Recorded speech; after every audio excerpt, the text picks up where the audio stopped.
na cho thir tu zong zong te in zavain kan lalpai Isua Krista mingin chibai kan buk chewa kan channel thara ti hian karon ti sunzom lea nima sela I channel masa a hetiang hun kan man ho puithin athar om ti la khelo te an lo om ni chuan nang milo khiat pui tu kha kan som che kan ngen du che ala khelo te ne na he channel thara kan ti chu thin hi milo khil sak tu rin kan som masa phot du che I chu thil ka sei chung ke ma pu ka ngai tu le ta I pathiana ke ma I siam tharna ka chana ka pian thar tir khan kan ti mai tiang thaneng mai ne ke ma he na sa em mai a thu ka sei ngai lawa ka sei thiam bok lawa tu na point thu ka sei ang ti hi a ma chuan ka in ring ngai lo khum khima ni ma sela mi nu na hin dang lam ma thleng se ka du em thina ke man thu ka sei thiam bok si lo enge mo khil tu ka khe bok si lo hi kang thu sei thin mi te in khom na huna te khan thei to pa huai thin kha ka mo phurna ka ngai thina chu chu rong bol na ka tan dan masa ber te singa mi ni in ka ria hey bible en pon mak deuh mai chu petera pathina man zia chu in hilnon kan ngai lova ama kal tanga pathian thil ti theina luan tlang na sak zia te chu soinon po ngai lo niwa sela petera Isua ke bula khuai thleng tu chu Andrea ni dei thung ani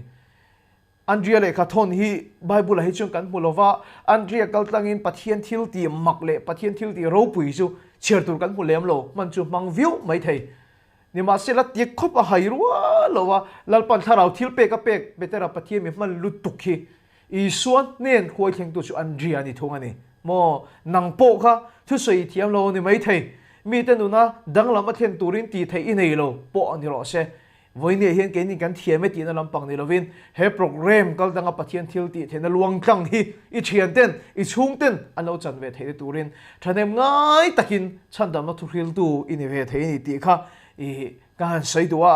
hei kan ti ngai lo khop maya tu na kan channel chit ta ka wakin kan ti ve chowa melo subscribe sak lo han ti te hi I ka ka tanga chua I ina khengai lo wang ka ti ngai lo ani ni ma se lo voina chon thanem ngai thil thuwa zok chanchin thapun na ani awangin thilom sia kan soifia lok du ni e voina kan zil ho tur hi apoi mo don tak zeta a thupuya chon in do na rap thak ber ti man a thain ka khria chu chuan kan zil ho tur hi a khai khom ni in ka khria he khovel in do na rap thak tak tak voi duai lo alo theng to thina an soidan pe chuan Adolf Hitler an ti chen khan khati hun lai khan juda namur ngot kami makta doi rukvel aswa dan ti ni rap thak takani kan soi kim seng lawang Mizoram angi po hian Mizo nam sipaiten independence an su laya India sipaiten en ai do lai khan tum khatan soi kala khi chu apmu le rengei na min khil ania vai sipailal pakhat kha Mizo nam sipaite kha an lo kaplum ani ome chulaya India sipaite thinrim lutuk chuan akap tu da pokhan om to lo ti khema se an thin rim khik thak nan khan kho pakhat hi an phin fa maya silai khan an kapa poi soi nge sei lo ti po khelo khan an kap tu treu maya tin sei te ka lo khre ve arap thak khop me chu in do na rap thak tak tak chu kho ve la lo chuak to thina chu mai po ni lovin chung kwa alo chuaka tero khotanga alo chuaka ko khan la po lo chuaka he kho ve la in do na sei tu he atam ta khop mai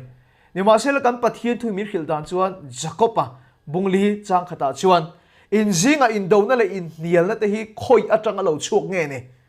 mo khoi atang lo chuak nge ti kan pathian thu mir khil tlat maya in tak sa pe nga te in do na siam thin tu ma khop mai in tak sa pe nga te in do na siam thin tu in du zong atang te chuan lo chuak ani lo vem ni atia heng buai na kan ti te huat na kan ti te khak na phubalak na kan ti zong zong nial na te le indo na te mun dang atang lo chuak ani lova keima ni atang lo chuak ani thu kan pathian thu min khilani chung huat na zong zong thinu na zong zong phubalak du na zong zong chu voini hian nang le keima mi hring hian keima ning kan kol veka speaker kan awangin huat nai mo thinur nai mo tual tha du nai mo hi ka kol lo hi ni big mialo keima ni na om veka tu po mai hian kan nga tana ni an ti thin kha an ni zia chu kan soilok teang rong ka bol to speaker kan I ton huwa hian tung khat chu kan nau pakhat hi mi ne na satakin kholaya an lo in ti boi thu hi in ka thlen nu hian mi no khila ka thinarim tak zeta a thei to pa thatna na ngai tu na kan sian thin ania ka thin rim lutuk chu ka in sum zo lo wa achunga na takin ka thin rim na kalan tira eng ma asoi ngam lo chu ti lai chuan ni ma selan nu boro kan dai deuh nu a chuan mi dangkal tang thilom zia kan khele chu kha kan nau pakhat kha thiam lo ni reng lo wa ai ti boi pui pa kha in ti huai lutuk in ti chak lutukin khalai velami am ai chak lo te ka lo rab beta lo in lek ver kha lo ni a chulai a thian te chana wangin kan nau chuan kha in sual na kha boi na kha lo ma chon a lo ni a chulai a ke thin rimina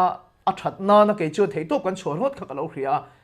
khatiang anga an omti kan khele kha thin rim na ka lo lan tir mai kha ni ka ngai tu na hin herlen le na sa em maya katia achunga ka thin rim thu ka sei lai tia engma sei ngam lo akim ki thu te alan dana chu mi khring lam chhir chu a thiam na ne reng si chu thu te ka ngai to chon ka so ta phut me ke ma kha enge tinge chu tianga kan nau te an lo khoi mai ni chu tiang kho pa in ti pain ti hoi chu ke ma kan ma chona nge ti na hi ke ma hin ron nung ta phut mai ni chu ma kho mai ka pa thu kho oi lo le chu speaker ka ni to nu khan kai sual mai thei ni ka hello chu cái mà cái mù chiến em mấy chú phụ bà lạc nè tê hoạt nè tê mò can điểm muốn in na zero vàng mấy nè bị tắm tắc chuan tua tê hiện thả lộ cái mà ni din muốn ni chú tiền điểm muốn na ding ina tu na tua thật lem lo thật mấy tur call hi kan tam lu to ka hoạt na khak na phụ bà lạc nè tê cái mà ni hiện na sát takin kan call ve ka chu vàng chuan ni kan pathian thu pon na sei heng zong in nian la te in do na te hi ke ma nia tanga lo chuak ani thu he sei ni he mi hing hi alo makhup maya a hun le a mun a ji reng ke ma ni hian kan nei lo mo kan ti kan kol hi lo tam lu tu ka huat na te phubalak na te thin ur na te tual tha na te po hi kan din mun a ji reng ke ma ni kan kol kat kan khe thiamang te ro khati mai khan chapo na te ke ma ni hian kan lo nei lian em maya heng buai na kan ti zong hi ke ma ni tang lo chuak kan pathian thu na sei hi lo dik tak zeta tun tum chu ma ni po hanim puan mol pho ani lo chu mo atopa ne na thu kan sei le don thowa kan ministry office a thil poimo tia ga kal tur hi kan motor da na hin lo dal feka kala chuk thei reng lo wa taxi in ka kal meidon mo kan ti lai khan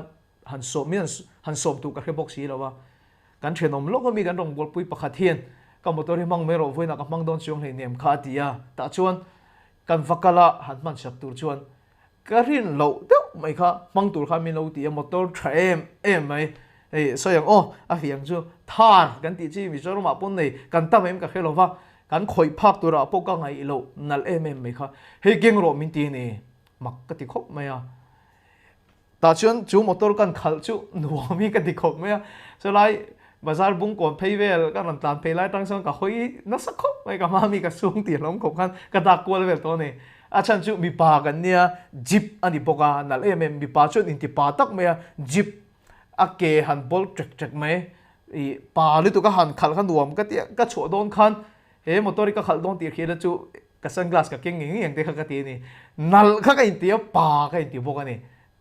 te chuanin kan tan phei a ka tak ani man hi to ka thil to nia kan tan phei a cha mari kuala ya achuk thalam pang cha mari we chuk tha he tia biakin hel na ma son ka tan lai son kong sira son ka thian nu pakhat ka mer khit pakhat hi kong sira scooty bura loading hi ka muwa chuanin tia ka tan pel pa khan ka thian nu khan kha thar motor jeep nal lutuk ne khan min mu sei ka te ma min mu lo ni chuanin ka tan pel ka ngai to na hian ka dinga a phone number ka nei thawa ka phone do mu ni le ka ti a chan chu thar ne kha min mu kop se ka du ni kha motor ne khan ke ma khamo min mu kop se ka duwa ema se ka tlan tlang ta ka ngai to na khan min mu kop se ka du lu tu ka wang khan he tin ka tlan le le nga lo ding thawa nga ti ka ngai to kha motor ne khan min mu kop se kha ka ti lu tu ka ni ma se la kha tiang em kha chu ka ti chi ning ka khelo wa chen ka tlan phei tlang ta ram hlun lam panga chuti ka tlan tlang la chen ka thin lunga hian ngai to na pakhat pathian thu hi ron thlenga lucifer chung chang hi ron thlenga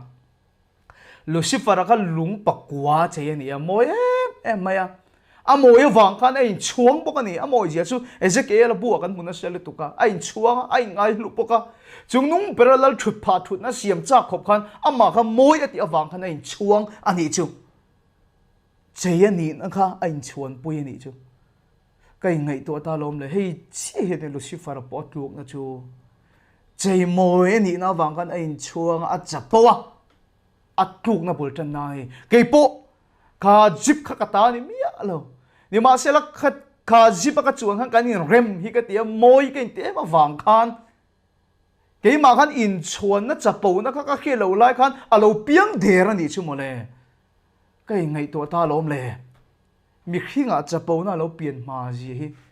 cái ngày tuổi na ti thui em mày hay tiếng chuan em cái mồ lấy cả mi khi nghe lo chập po mà bốc xị en ting e monile pathian hian chapo hi a hobok city ber hian ka thilung hi akamani mun takin lo ngai thamaro wona kan zir tur po hi chu chu ni kan lu na ber tu pathian hian mi chapo a hobok sia en ting e min khil kha mi chapo te chu a do dala ati pathian do dal han ni ruo mai tur hi ka ngai to a la om ka ti a lei mel ma le khrem hun te chuan min do turin thei top chu ma se pathian chakna mangi min do zo lo wang ti ka ria lal pa su fakin am lo se mi khing chuan min be ma se pathian chakna mangin kan hniang setan le tir ko te pon thei to bin kan china turin ma la ma se pathian chakna mangin kan hniang ni ma se la mo pathian ni min do ni chen tu ma nan pal tlang lo wang mo sia kha ai gupta ram sipai rualin an do ne lo wa te pui sen po ma chuan in a chat zela eng man adang zo lo ni ma se la ka sei vek se lo wa ka ti chapo na atluk chia khan pathian in an do dal ta ka chuan kanan ram kha lut mia lo maya chu chu ke ma pon ka hlau ta ni mi chapo chu pathian do dal boxia mi khing le setan le tir go te chu dal pa chak na min ne then ni ma se la min do tu pathian ani vai chuan tu ma hian kan su tang don si lo wa chu ba chu vai ni a hian he kan thinlung chung chang a hian eng tin nge pathian long kak in ngai tom ne chung khongai na a pe thin sia chu thinlung chu kan na yang ti hi ke man nun hi ka pian thar tir khan chapo na chung chang hi ka ngai tu na se ma ka thinlung a min chui na sa thin tu nia tun nai hian ke po mi ron chui le tak zeta chu in ngai tom lalpan khongai na pek chin thinlung zo ka chu voining tinge kan nei thayang thileng kim mai hi ngun takin lo ngai tu la kan thinlung atanga ron luang chuak fek hi ania makidem ngun takin lo ngai tu ro kan thinlung atang vek ani thu fing te bungli chal som hi pathuma chuan thil dang ber ai ni thinlung veng charo nun na lo chu na ni si atia thil dang ber ai kan thinlung hi veng cha turi min duwa mo sia kal tang kan tui kha achuak lo ani lo achuak tho ni ma se la thinlung khalal pan en tlat mai mi choi moi lo ati ti chu chuan chuanin he chapo na hi ka hlau ta mo thuthung thara chuan thil lo ber te singa mi pakhat ning ka hria kan lo tur chu pathian cho omani ti kan soi to thin kha pathian in adu lo chu chapo na ni sia eng kim mai hi thinlung atang lo luang chuak vek hi ania hei thinlung hian min kai huai je chu voina pon he nun na cho hi en turin i thinlung in thuthuk na siam photani darzat thuthuk nai siama i phone thuthuk ngai siama WhatsApp en thei taro en tur dang atam ni ma sela YouTube palu i thanga YouTube pa en tur atlar thut lai khan khami me chu khai thanga i thinlung ina athan phot lo chu eng mai ti ngai lo kan thinlung ze ni kan ven that masak ngai chu mo kan thinlung in min kai huai ji chu en tirnan mania kan una pa kan thiam pa pakati ka tha do na khat la bung ko na so nom thina mission veng lampanga in sona ka lo tha than wa ni ka ringa ka thinlung khan kan tlan kha kan tlan thina kong tho kan tlan Facebook sia khat la bung kon lam kha ngai to ngara makhop mai jangan tlana khat la bung kon ma ka tlan le thua ya chuan nu hang kan har chuak le ta ma se motor vela jama se thawang kan le chi kha ni lowa boy la kha kan kol vak phalom le hei kha motor khaltu ke ma kha ka thinlung ita se motor azok tak kha ke ma ni taila kha motor khaltu in akhal na kai khoina pianga motor kha tlan mai ang khan he kan thinlung in thu thuk na siam lama hi mi hring chu che sel kan kha thiam chu chu ni ka soi fe du lai chu thu fing te bung som hi pasali chang som pakwa chuan tuya mel ngai alang angin mi hring thin lung chu mi hring a alang atia tuya mel ngai alang hian mi hring thin lung chu an thin lung kha mi hring a hian alang thena ni a thu fing tak zet mathai bung luk chang somli panga pon mi tha chu a thin lung ro bom tha ata thil tha the choka mi suwa chu a thin lung ro bom chi ata thil chia a the chok thi thin lung a khat liam chu kai na sei thin mo mi tha chu a thin lung ro bom tha ta thil tha the choka mi suwa chu a thin lung ro bom chi ta thil chia the choka tuya mel fia ta ka langangin mi thin lung chu a thil tia alang thina thin lung a khat kai na sei thin do ta sei vaka a fak mi lo mo ani nan mi lo lan vak chu a thin lung kha bum na kha the chok tho a thin lung ro bom chia bum na the chok tho kan thin lung a thu thu na kan siam phut lo chu engma kan tingai lo a chu wang chuan kan thin lung hi a poimo ma sem ema hei thin lung an poimo zia chu Daniel bu kan en khan lal ni bu kan ni sara khan mumang ka neya a mumang khan thingkung am wa chu thingkung chu zar te nen khan sa tha ka niya ana zong zong te ti trila niya mumang mak ta ka neya Daniel an khil fia ta pathianin a chunga thilati tur thu asaya hun bi sari chung kha ramsa ang maya aom tur thu kha arhil ta makhop me chumi nuwa chen om ta lal ni buka ni zara lal ro pui tak kha ram sa thilung kha putlat ram noya chenga nim te kha peta kha ho zinga khan hun bi sari chung kha khosatlat me ni lal ro pui tak kha la ni renga a mel po ala dikreng ni ma se a thilung khan ram sa thilunga putlat awangin ram sang ina khos ani chu kan thilung ang hian mi kanom zelani hei an sei no kheto ka helowa trung khat chu an tia lom an tia chaw ni o hei chu vai pa pakhat le mizo pakhat hian dam lowa an ti chuan mizo pa zo ka chu thuak thalo ka ni a chuan a thuak na chu na toy ma wangin ti dam chi rualan ngai to lowa chu hospital a tho chuan ani vai pa pakhat hi om ve a ani ero chu pum pui thalo ani a ani po akan sarpo ni mana lo na toy ma wangin ti dam ruala khan ngai to lowa thi tura ngai ve ve chu vai pa le chu mi zo pa chu nia doctor te chuan an panhian thi ai chuan pakhat zok tal chan chaw thei kan nei mana anti chuanin pakhat zok a hian a thala hi kan vo sakanga pakhat tal hi adam chuan a tha en tia lo chuan mi zo pa zok a chu a thuak a that lo wang chuanin ani chu pungpui kha tha vai pa zo ka pungpui thalo nia a thuak a that lo wang khan thuak tha zok la nei vai pa thuak kha mi zo pa thuak a khan fu an ti operation an yan zai an lotling khop maya an zai zo chu paron har chok chu chuk ta lom lut tuk chu ron tlan phaya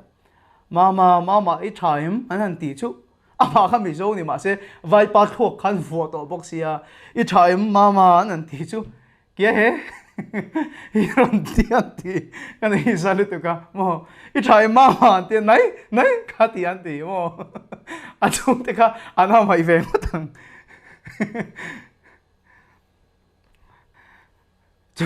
chu pa chu mi zo pa kim tang khala nei vek ma se ama kha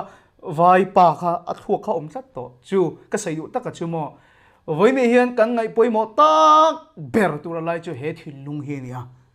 Bible na soi dan khan thil dang berai thil lung veng tharo nun na lo chona ni ati pathian po yin kan thil lung hi an thina mi chapo ado dala in ngai tom chu khongai na a pe thin tlata hei pathian mi rong bol tu tha tak tak boni lo en ka rengang ngun takin lo ngai thala kan du chu thil lung in ngai tlom hi kan nei ani lo chuan atira ka sei kha mi hing thil lung a hin chapo na huat na khak na kha na sa box sia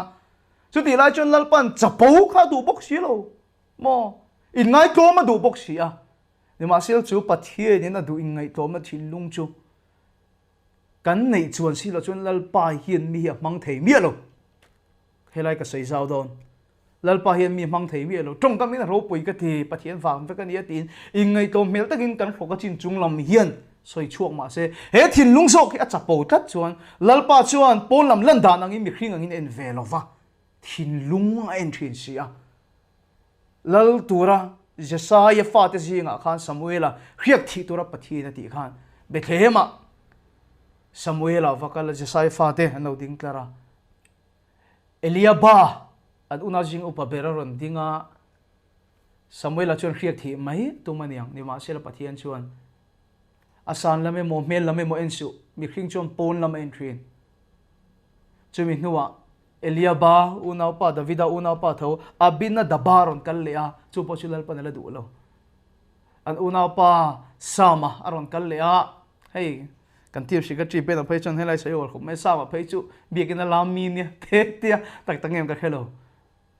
ni ma se lal pa chu mi khring en da nangin en tat lo pon lam len amo mele mo in soi moi thei zong in amo a en lo lal pa chuan arong pol tur khria ka thi tak tak chu thin lung en thina Davida pokha ka thin lung ang pumi ati chu khria ka thi ta ni lal pa chu fakinom ro se chung mi te chu lal pan amang thin chu tiang ang in ngai tom thin lung kan nei lo chuan mo rong pol tu te bula ka sei du lal pa hi min mang tak tak ngai lo makin tiam kan rong bol na te kan soi bon mai mai kan soi war mai mai ni lo chuan min mang tak tak lo hey effect sab trong kan mang nge om min kha thiam la effect le mo ra chu hi nang me lo fruitful kan ti he kan rong bol na chuan effect chu nei mai thei di ma se ra tak tak hi anei chem ti in zo ngai lalpa man tak tak rong bol tu ni tur chuan he mi khok chin chung lo ma kai ngai tom ka phu lo ro pui ka ti ti ngai to mang taka om hi ni ngot lo lalpa chon thin lung en thina mi khing chon pon lam en thin chu wang chon voina kan zel ho tur hi he khak na le huat na le chapo na khat mi khing thin lung hi lalpa hian in ngai tom tur hi min du bok sia chu lai tak in do na chu ni voini hen kan zel ho tur lai chu rom bung som pani chang khat chang nia hian ti hen ran soi tu na ka soi mil chi kha chang lar tak unau tu pathian khong ai na wang hian in thoi na nung le thiang lim le pathian lom tlak i turin in tak sai la na ka nge na cheu chu chu in rong bol na om reng ani he khovel da nang hin om su ula pathian du zong a thale lom tlak le that fam kim chin khiat fe theinan in ril ru a tharo omin lo dang lam zo to ru atia helai bible a fi de omai chumo in tak sa kha pathian in arong bol tuatan arong bol na atan in lana angen chia chulal pan a man mi ni idu chuan ama sain iril ru kha athara uma adang lam phot angai te na churil ru siam thar na changlo athara uma danglam silo nun chu an rong bol na ngang pon sei war thiam ma se min oi ma se pathian khian bum dong lo khrim khima lal pa man ani tak tak ngai chung lo effect chu nei ma se ra chu tak tak an nei lo wang khalai tak khalong ei to zui ma ro chu wang chung kan pathian thui min khil lan chuan iril ru athara uma adang lam phot anga ya ti chuan i tak sa nge mei chu lal pan rong bol na na mang don ani khang kan sui khan a har mel khop maya he mi khing huat na khak na hur na mo ti sa chak na chapo na khat a hun taka ron chuak mấy tur om mi khing kan nei zia chu kan kha chiang fe ka chu kan thin lung awang chuan mi khing hian adu lo dan te du dan tak te pon a chele mai thina ni ma sela kan pathian chuan thiang hima mi phu sia hallelujah amen chu chu mi khing tan ti thei ruwa lo hi pathian nen chuan ti thei ani a hallelujah ama fa pakal tangin lalpa chuan min ti saka Calvary tlang Isu Krista zara chandam na kan mu kha tharau rilru taksa chandam na ania tharau chandam na chu Isu zara thimai la chatuanin kan nung rengang chu chandam na chu kan lo changto ani ma na Isu zara a chandam na wangin kan taksa na lai te po ti sangi chu chandam na wang chuan chandam na zara dam na te kan lo changto thin ni ma sela he ril ru athara oma danglam na ril ru chan dam na ti fai na ti thiang lim na takala hi kan chang tam loving ka ria chu chu ni poi mo em mai chu ke po ka tin lo na lai sei tu tam tak in kha chawang ni ma sela rong bol tu te kan nei mu khom te hian mak hi ka ti thina he ril ru zo ka hi chan dam kan la ni lo thin hen ka thin pathian mi man tak nia kan khiat tam tak te po hi voi ni hian kan ma mo lai tak ke pon ka ma mo chu chu chu ani ka hria sap trong ka mang le do no justification, sanctification, glorification an ti oma. Justification chu thiam chan ti na. Sanctification chu ti thiang lim na. Glorification chu aro puina min mu tir khani a. Chu wang chu Iswa zara thiam chan ti na chu kan chang to a. Chu mi dot le kan chan tu sanctification ti thiang lim na hi ring tu te hian Iswa zara kan chang thei ni. Lalpa chu fakinam ro se. He ril ru ber alai hi ni atharoma danglam ngai chu. He ril ru ber hi ni atharoma siam tharani lo chuan acha po ma em maya. Ante ni china ka testimony po an di to berang chu ka soya motor I jeep ka khala ka ti tuma karelu om chumo. Pathial mal somna changa jeep phei ka chu pek klak kala ni mia lo thi ka ria jeep ka chu bin pe vai se ni tin khan ka tlu khun a theng nge do na chu ma chu mi tam tak hi chu lal pa mal min som du ma se kha mal som na min pek ka apmel moi min liat tir tu ani le thina wang hian pathian hian mal som na min pek masak ai chon kan thin lung hi min siam thar sak masak ka duwa hallelujah amen chu thin lung siam thar ani to chuan mi jeng sang khat anei le nuai khat anei hian thin lung ati dang lam lofa min nuai kila a om le concrete building a om hin ati dang lam lofa kia kal le motor nal em athan hian ati dang lam lofa dik tak chuan kan ram hi kan pachiat em chan ni ka khiat lai chu he kan thin lung zo ke siam thar na kan chang lo lu tuka pathian lal ram kan soi da boy kan thin lunga lo theng ma sa se hei chumi ni lo chuan mania February thani to chu Bethel Ministry in Mizoram Chimlama long tai lama chon rong bol na kan neya kan team secretary thu soi hi tha ka ti khop maya so lai so Mizoram Chim so ko chon yang ti thu te kha an soi po kha lo theng dik chodon chu niang so ta ko kan lai u ta Colodine River an ti te long lian lo lu na turan ti kong te khan bo sei ning ka khria ka khre so lo wang te ro chuan kan team secretary na soi chu heng iron lu huna chuan Mizoram ko chua po ni ma na helaya ram kil tian soi te na kina chuan mun wal awron ninga chu ti huna cha lunga amman po sang motang leituma don tu po tam takin na yang chu ti huna chuan in thin lung hi tu na hian siam tharani ma sakset lo chuan khang sum le pai tam tak in chungaron lut te khan in fa te drugs edika te siamanga khang mal someron lut nia in soi te khan in nun hi ati chep kanga in har sala ngai ngoi in lo mang ti a soi hi ka kha chuaka chu wang chon voin ne hian mo lalpa mal som na kan soi zong kan dila kan mu si lo nga tinge kan ti chuan kan dil dik lo ani voin ya masa pero tu lai chu kan thin lung a thara oma siam dang lam nei kan mamo masa ke chuan jip si nei kha kala zo don lo reng chu tiang zel chu ni en tir na mol mang tak ka pe ni chu inu na ro da lu thiam ro nasa ta ka pathi mi man ni hi la dol don lo reng I chapo nga I tu pha dei dong sin voin ni hian Indona kan bitum tur chu Indona zongara thak ber nial na te Indona zong te chung kwa boy na te heng zong ron chua na he thin lung hi voin ni hian kan lu chil don ani ka kwal thui lo te ro kan la kha thiamang te ro thin lung kan lu chil don na wangin he kan thin lung se lang hian mi kan nom thu te kha kan soi fia ma sa ni ne ti hian soi fia tum teang tir ko pola kha apian thara Iswa Krista anei vele khan amma khan mi pani a ti kha khetani apian tharma ka chon mi pakhat chiani kan soi fi don tiang thareng lo mi khing fel na lai be po puan chen hang kha yang lek ani helai po chen hang khai ti hi azir thuk na phei chuan moi lo ni long simo mei chia an period laia tunang lai hi ni lo ta kha an period an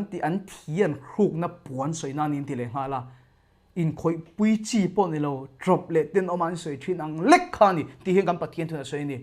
kan fel na lai ber po puan chen hang khai ang ania mi chunga kan that ve na po phut le ta nei thina poisa min pe ve kra se thil min pe ve kra se ti lo mela kan chunga tal tha se kan du thina chu chuan be se nei ze la nia mi khing hian bible hian sei chiang bera mi fel tak reng kan om lova chathei kan om lova tu ma mi fel kan om lova ni mi pakhat kan ni mi pahnih ani ti in hria ka ti chan chu mo apian thar che khan tir ko pola khan amma khan mi pahnih a heta rombung sari chang somni pahnih le chang somni pathuma chon ti hen ron seita ni karilu takin pathian dan chunga kalom si thina ati heta hian rombung sari lo enula keima hian ati khan asap tonga chon inner man ati a achung rila tharau isu tharau nen in zomalai kha mo karilu takin pathian dan chunga kalom thin chu a tharau chu lalpa tharau nen in zomna nei tak nuwa chuan pathian dan chunga lom thin mi pakhat na oma chang som hi pathuma ni ma sila ka tak sape nga te hian atira kan cher tong che khan dan danglam om ti ka hria chu chuan karil ru dan adowa ka tak sapeng te sual na dan om hne na chuan sala mi huai thin mi pahniom tlat pakhat chu pathian dan chunga loma pakhat ero chuan chu dan chu adowa sala khana huai le thin ani pathian dan chunga lom velo mi pahni nei ama chu mi pakhat chi ani mase I swatharau ama om chi khan mi pahni om ta pathian dan chunga lom le pathian dan chunga lom ve haulo kharon piang ta ni chu mi pahni oma Bible en pon Isu Krista nei to tu da chon pathian chi ke ma ni oma hallelujah amen chuti lai chung ke ma nei hian ti sa sia mi hring lui zia kan ti kha chak takin om le tho bok sia chu mi pahni om to lai chu tir ko pola hian a boy pui em maya Philippi bung khat chang som thoma chuan in do na ke mai mu thin tu na po ke ma om ti in riat ati ta ni chu om zia chu mo amma khan in do na kha om tlat maya in do na rap thak ber pakhat pathian dan chunga lom tlat lom em maya oma pakhat ve thung chu lom ve haulo mi pahni kharon piang ta chu mi te in do na mun chu he kan thin lung he ni ta chu chu tir ko pola pon amma in do na om chu muta in do na ke ma in mu thin tu na po ke ma om tin riat chu mi ngei chu in nei ve ta hi ati ta ni hallelujah amen lal pa chi fakilam lo se chu Isu Krista nei tu te chu Isu Krista tharau kol tu te chu an ma ni mi panmi apiang ta ti sadan le tharau dan tia Bible in arong khai khop thin kha aram piang ta ni chu chu in do na chuan ani mi hringi ti chachin chu in do na wang chuan ni khovela suala ron chua hei hi ni keima ni tanga ron chuak kan pathian thina ti chu in do na wang chuan mi hringi a chapo thina chu a chapo na wang chuan pathian a do da la ani dan turang ani theilo chan chu chu in do na wang chuan ni mi tam taki an hur mi tam taki in ngai nan tluk thil dang wang ani lo ko unau du tak to he kan thilunga in do na chung chang hi voi ni he kan hiat fia hi awan ngai takem voi ni in ma ron thu fedrik larin di ka ngei po hi pon lam mi hian min ti chet ka ring lo setan le tir ko te hian min ti chet ka ring lo fedrik larin di ka ti chetu tu chu helai fedrik larin di ka vek thobak hi ti chelovang mi hring chuan min do ma se lalpa chakna mang kan kal zelang setan na chuan sipai te min ti chet tu ma se lalpa kan lama tangang kan hne zelang ni ma selomo he fedrik larin di ka bok hian fedrik larin di ka hi ati chianga chumi ani vai chon chapo na emo in ngai lut na emo avan tam tak em chu in do na chuan ne na he thinlunga hin chan ani lova he thinlungi siam thar ani lo vai chuan voi ne hian keima ti chetu chu keima tho kani don ani avahan poimo takem voina kan zir lai hitero rong bol tu song hian kan mamo in ka khia a keima lia kha thil ron lan chu dang khai nang lo mi then khata chuan mo zu mangte mi pat me chit na mangte na langa ke ni rong bol tu te ap chuan in ngei hlut na te chapo na te na ron lang ve le a chung zong laka chun lalpa hian min chan chho adwa min ti dam adu ni lalpa chu fakinam lo she engtin nge niang ti hi voina hian poimo ber lai chu ni he thilung hi engtiang in mo kha in do na khan ne na chu kan chananga bi hring tan ti thei ni lo ma se kha hur na te chapo na te ingai hlut na te huat na te thin ur na te phupalak du na zong kha engtin nge ne aniang he ta thin chiat na laka chon lein sum thei to fiao ma se kong danga chapo na khana chak lo lenga Adam chung in mi hring hian adong ne dong lo he in do nei kan sen hon le tiang kong danga rui thei thila lo film to ma se kong danga chapo na in ngai hlut na thik na i sik na huat na kong danga atule thawang Adam chung hian mi hring in do zo ngai dong lo chu wang chung kan pathian thu hian formula nei thei dan min pek chu Galatia bunga chang som pasaria tharawa omro hu ti chuan ti sa chak na chu impui kin don lo nia lalpa chu fakin omro se avahan ol sam tak em tharawa omro engtim mo khang zong ke ma nia thil pani mi pani omta kha ti sa zia chelai le der huat na chapo na khak na hun taka in peisa ata omte kha engtim mo ke ma nia hian kan thinlung ro bom chia ni lo thinlung ro bom tha sok su kan nei anga hallelujah amen lalpa kal tang thak mi kan ni theinan he thinlung chu athara omma ti danglama niang kan ti chuan tharau thiang limin aluanga ya tharawa kan omani chuan heng ti sa sak nga zong hi kan puitin don lo ti na ni chu bitam tak hian thilan ti dik lo hian ani soi thiam vak thina thil dang wang hi om vak lo nga tinge mi te hian hur em nga tinge mi hian chapo em nga te mi thing ka ti an khak em thil dang chun mo pu mai thei ni ma sila chan pakhat chi om tharaw nom lo wang ai tharawa om chuan ti sa chak na an puitlin don lo chu kan pathian thuina sai hallelujah he ni lai zana te ko khan ina aphuar an nom thina mer khi zong te ni pe chu han zot ula mo pu tur hian zong thina khami wang kha lom le chuti khati wang chu lom le an tia thil kan ti dik lo hian mo pu tur kan zong fak thina in khathi mem khalai kha eng ma mo pu tur dang hi om lo a chan pakhat chi om tharaw an om lo wang ani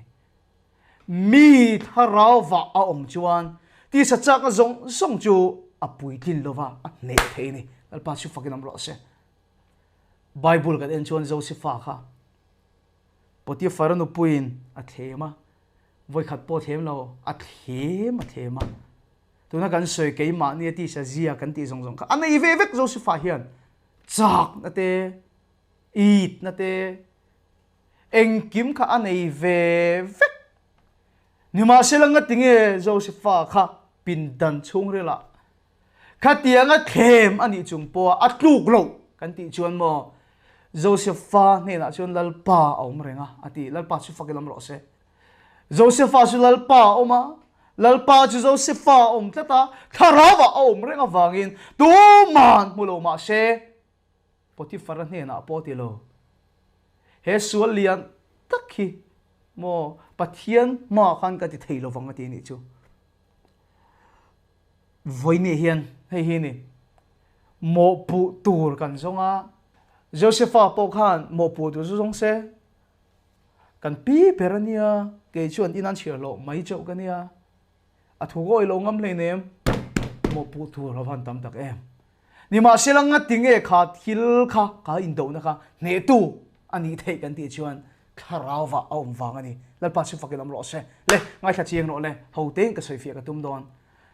tharaw omro ti chuan ti sa chak na in puikin don lo nia ti la hi suali ne tu ma do chi ani in ka heta lo he le chen hi ke pon ka do rei ta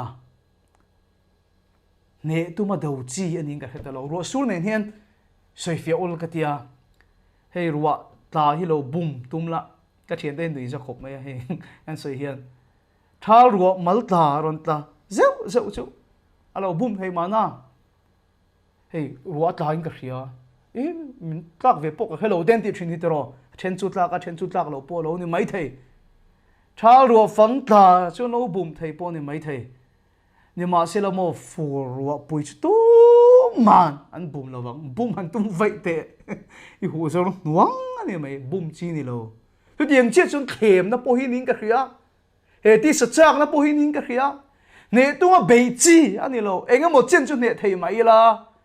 he khovela them na karling kan nia he ti sajia in don achak em awang hian ruin anan hu zo le nuang hian them na kan tu le nge thina beidongin kan chaw le thin chu wang chuan ro sur chu bum tum lo phot mayang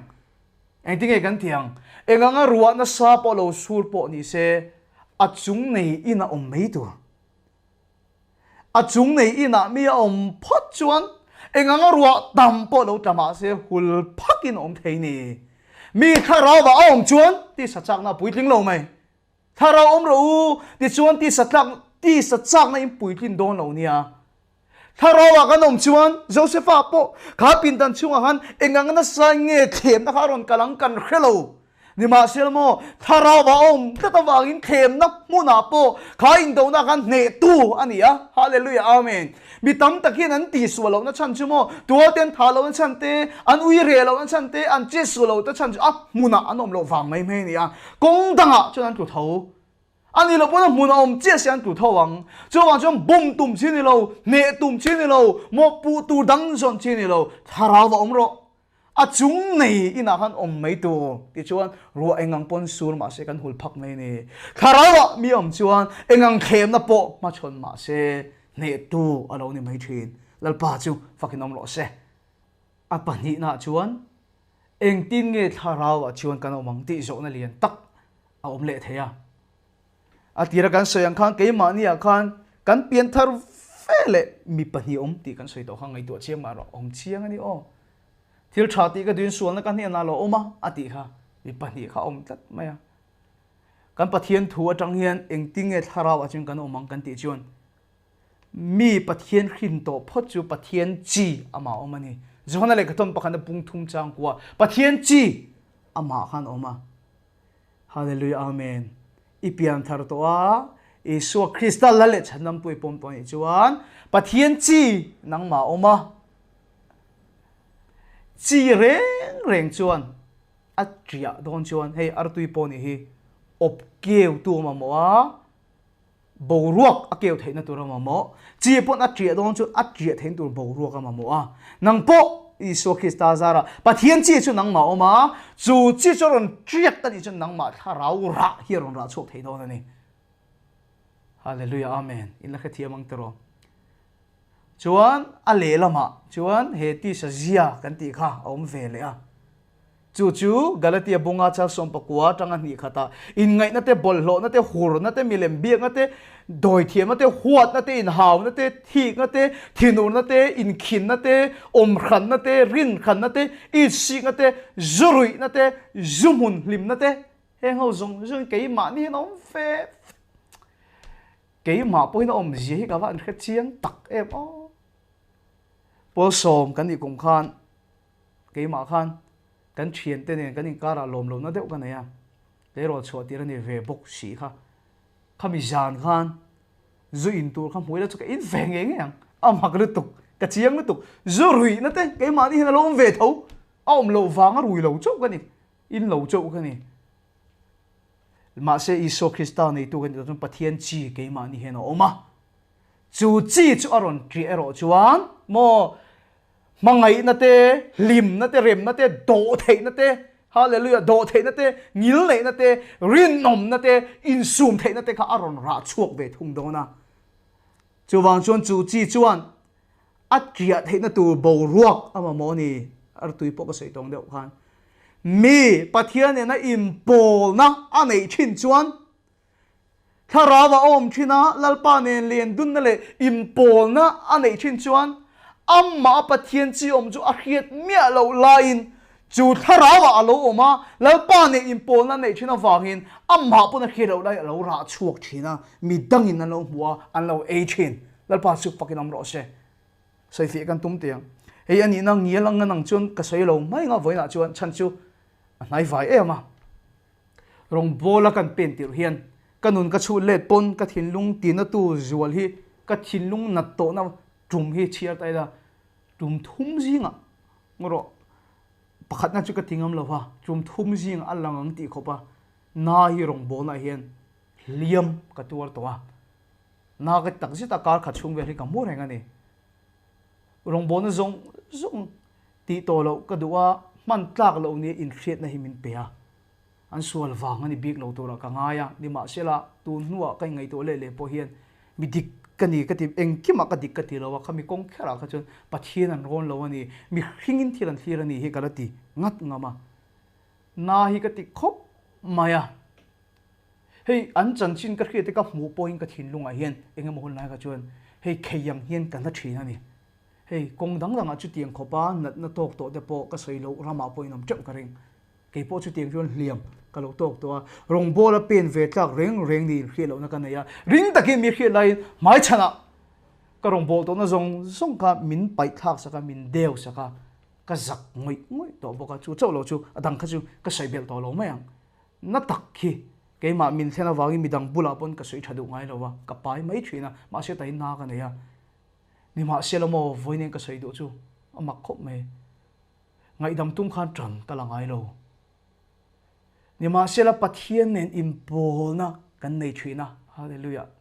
ama ne hen kan leng dun thina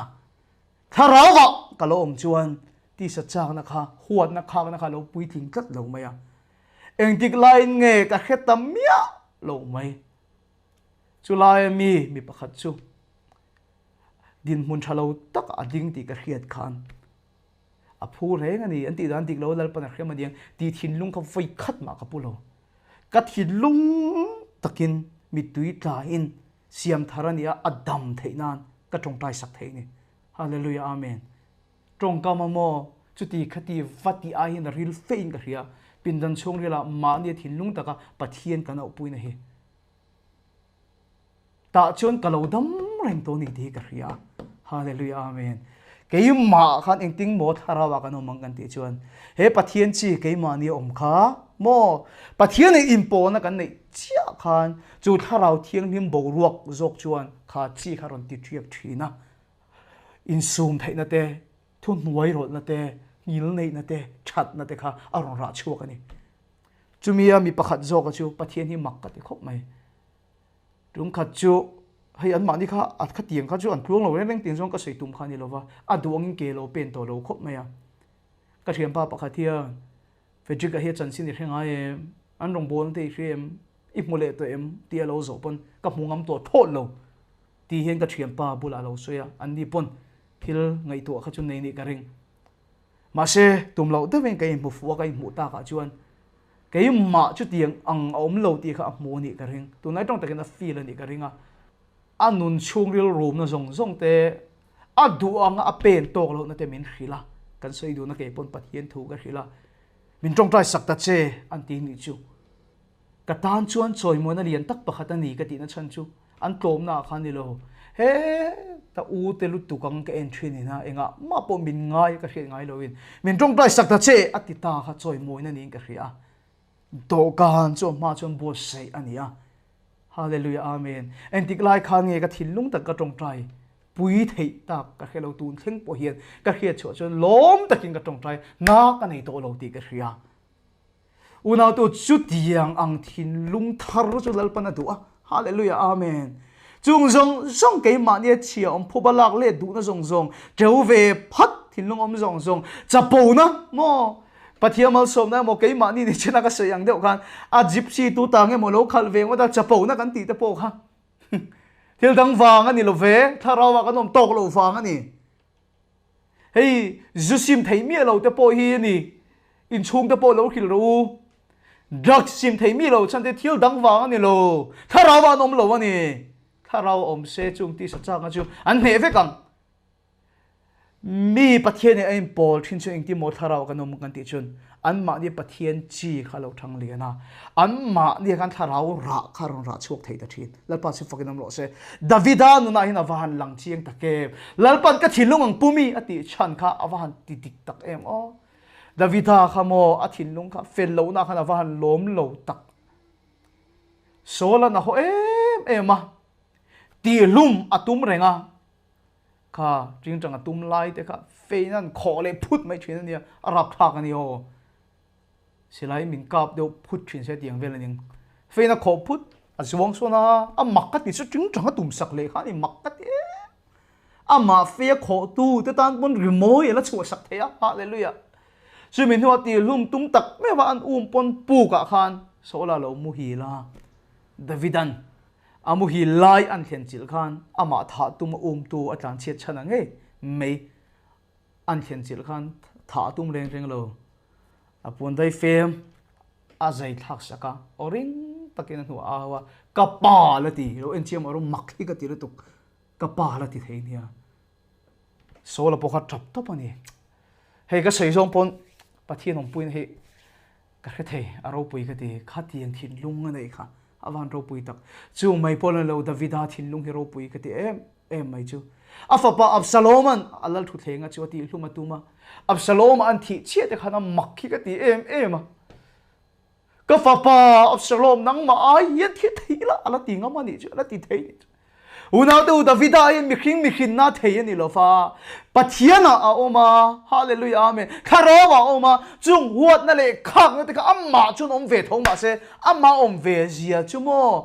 kha urian upui la ka pon ui re ve le tho kha om ve vek ma se mi khara om chuan chung zong sang ne thei ni lal pa su fakilam lo se eng ti mo kan omang pathian kan nei to chuan kan thin lung amma chi a oma hallelujah amma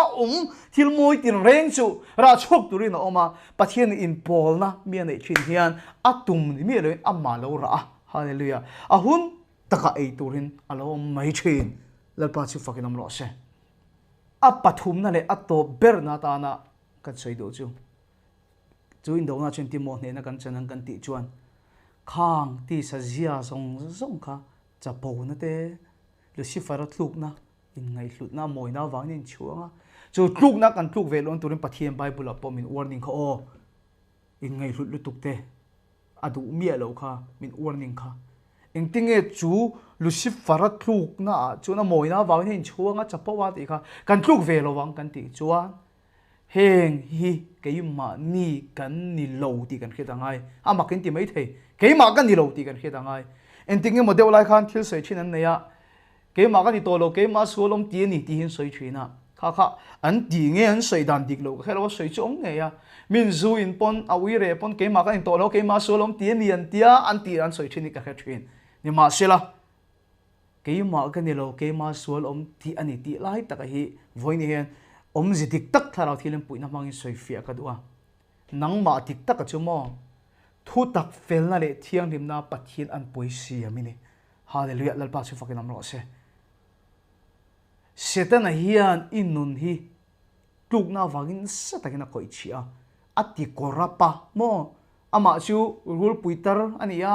chu rul tur chuan min fana ka impa po dia bol ati khai chuan chu rul tur chuan min fan kat maya nang ma dik tak alai chu pathin an puisia thu tak fel na le thiang lim na mi fel mi cha mi thiang lim mini hallelujah ni ma sela setanan chu rul tur chuan ini na ka fan chia ati chia chia chu wang chuan mo keima ka ni to lo ti lai taka chu chapo na te hur na te ti sa chak na te huat na te aron kal huna hei keima ka ni to lo hallelujah amen keima dik tak ka chu thu tak fel na le thiang nim na pathin an pui siam ka ni a chung ka ni na chia zong song chu kum sang ni liam ta khan Calvary tlang a Isu Kristan ka tharau he ka ril ru chan dam na le he ka taksa hi Calvary tlang ha mi lo phur saka min ne sak to awangin voi ne hian Krista in thuangula robung som pathum chang som pali hallelujah amen chu Isu Kristan kan ni na chiale sual zong min fan na chu aman min ne sak to awangin voi ni ka unau tu tak huat na le chapo na le hur na le ti sa chak na tin nang ma na ron tho dum bon hey hi kan ni to lo hallelujah amen hallelujah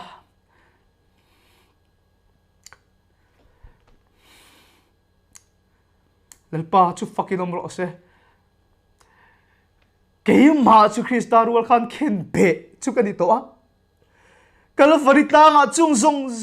ne ani to a keima kan ni to lo iti angaya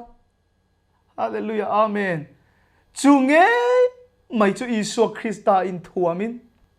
chung zong songa chuan voi ne hian chuin do na chuan ne tua lalpa chun siam che adwa chu I thin lunga in do na feel ta chuan ne na puan zar Calvary tlanga Isua zara chuan